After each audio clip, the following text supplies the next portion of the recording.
বিশ্ব রাজনীতিতে কি তবে এক অবিশ্বাস্য মোড় আসতে চলেছে? চিরশত্রু আমেরিকা আর ইরান কি শেষ পর্যন্ত এক টেবিলে বসছে?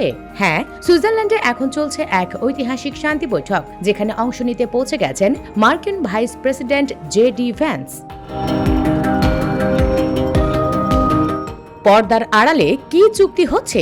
কূটনৈতিক সূত্র বলছে, এই সমঝোতা স্মারক অনুযায়ী ইরানের আটকে থাকা প্রায় $24 বিলিয়ন বিশাল সম্পদ 4 ধাপে মুক্তি দিতে পারে ওয়াশিংটন, আর তার বিনিময়ে ইরানকে সম্পূর্ণ মুক্ত করে দিতে হবে বিশ্বের সবচেয়ে গুরুত্বপূর্ণ তেলের রুট হরমুজ প্রণালী। কিন্তু এই শান্তির সুবাতাসের মাঝেই বোমা ফাটিয়েছেন মার্কিন প্রেসিডেন্ট ডোনাল্ড ট্রাম্প। ট্রাম্প পরিষ্কার জানিয়ে দিয়েছেন, ইরান যদি কোনো চালাকি করে আর এই আলোচনা ব্যর্থ হয়, তবে হরমুজ প্রণালী থেকে প্রয়োজনে যুক্তরাষ্ট্র নিজেই শুল্ক বা টোল আদায় করা শুরু করবে, যা মধ্যপ্রাচ্যের নতুন যুদ্ধের আগুন জ্বালিয়ে দিতে পারে।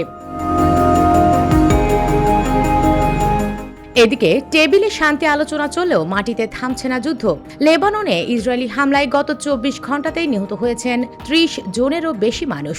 ইরান সাফ জানিয়ে দিয়েছে, লেবাননে ইসরায়েলি আগ্রাসন বন্ধ না হলে এই শান্তি চুক্তি কখনোই আলোর মুখ দেখবে না। US Bengal desk report.